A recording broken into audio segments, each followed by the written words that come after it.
Environmental hazards are just part of the job when you're working outdoors and you have wildlife around. We could be working in steep terrain and the weather in Colorado can be quite unpredictable. And so there are some dangers to be aware of.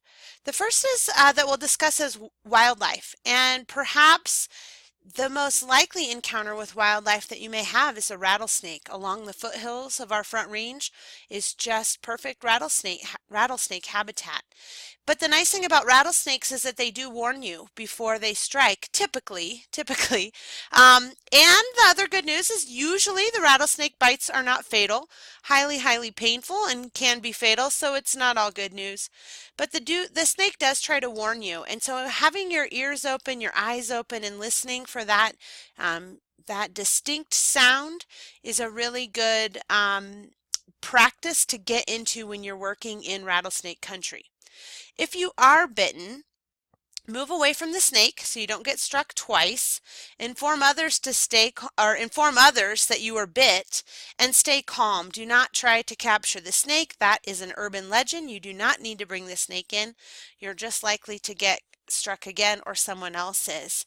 Do not constrict the area that you were struck. So take off any socks around an ankle bite, watches, rings, jewelry, etc. on the hands. Do not cut and suck. Do not tourniquet. We want that poison actually getting diluted in your bloodstream. But keep calm. That's the best thing you can do. We don't want your heart rate pumping that toxin rapidly throughout your body. So stay calm. We need to get medical attention as soon as possible and stop the spread of the venom. Now, let's talk about prevention, right? That phrase, an ounce of prevention is worth something of a cure. I don't remember.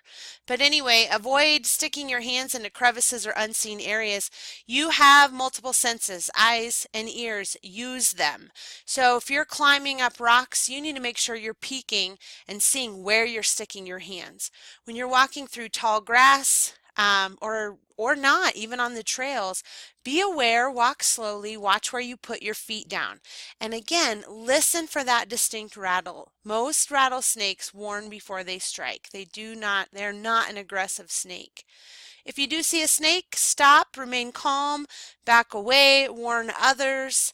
And you can really help yourself out quite a bit. Again, remembering to dress for success by wearing long pants, leather boots, and in some instances, snake guards. And if you would like, you could request to wear snake guards for any of our field trips as long as you let us know ahead of time. Question 2, true or false? If I see a rattlesnake, I should stop, back up slowly, and warn everyone else. So select whether that's true or false in your D2L quiz.